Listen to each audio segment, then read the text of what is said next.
to see you, and to have you be doing this great work. Thank you so much.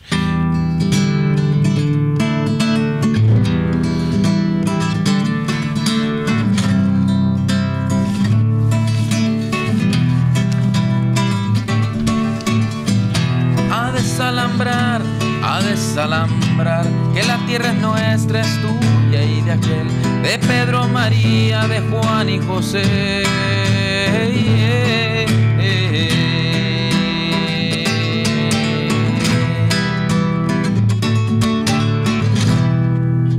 And you are listening to Flashpoints on Pacifica Radio. I'm Dennis Bernstein. We are here live in the Mission District, and we are going to go to Mexico now, to our special correspondent, John Gibler. He joins us from Oaxaca, Mexico, and he has been following the militant teachers' actions that have continued through the recent elections, have been and have drawn violence from those who oppose their call for justice. Today, John attended a funeral of a teacher who was shot yesterday during a demonstration calling for more support for educational rights.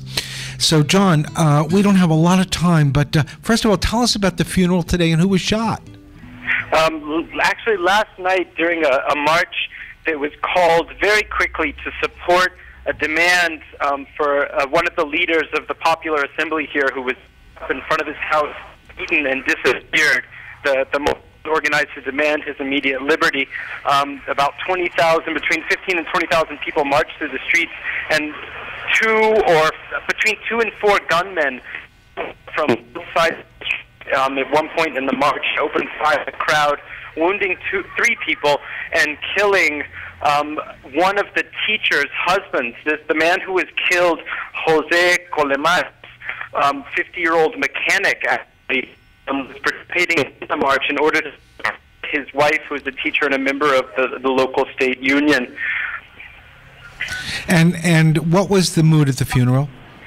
The mood was, of course, outrage. There were thousands of teachers who lined the street and supported the family of Colamares as they carried his coffin actually into the downtown center, occupied center of Oaxaca City, for a special tribute that was attended by thousands of people. There was an immediate show of incredible results, but also sadness and anger, especially that night. In the moments following the shootout at the march, people were completely dumbfounded, kind of split in two between the sadness of having a compañero die and just the rage that's come from the only apparent response to disobedience is that of hiring, gunmen and thugs and sending them into the street.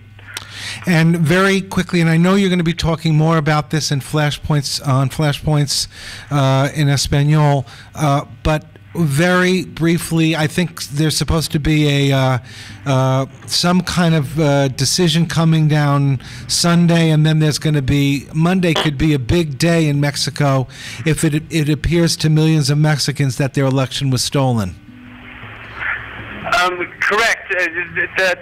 Just again, very quickly, the consistent demand of the PRD has been a full and total recount, and they're saying that they're not going to recognize any of this process.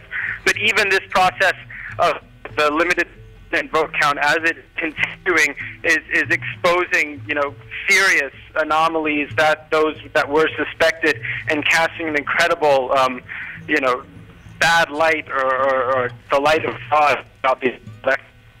John, you're actually fading out. We're going to have to leave it right there.